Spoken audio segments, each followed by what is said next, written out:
welcome to another episode on our channel. My name is Sarah, and today I have some tips and tricks for you from our professional dance instructors on ways that you can meet new friends, meet new partners, and ultimately immerse yourself in the ballroom dance community and have more fun. So without further ado, I will jump right into it. But before I do, please go ahead and hit that like and subscribe button below. That way you can get more of our amazing ballroom dance content and also support our page. So without further ado, let's jump into it.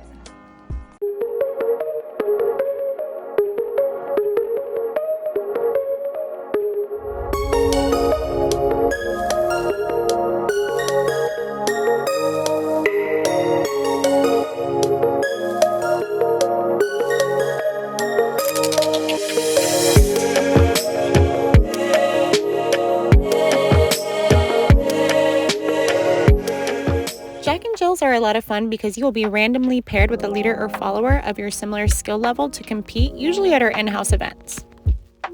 Our in-studio events are one of the best ways to meet new people. Mark your calendars for future medal balls, solo extravaganzas, or showcases to start with. Solo signups are a great way to improve on your performance techniques, your choreography, and help you develop your communication with a dance partner of your choice.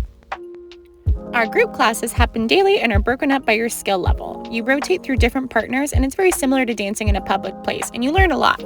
Practice parties are one of the best ways to gain confidence before you go out to a social event. They're a lot of fun and a great way to meet everyone from the studio.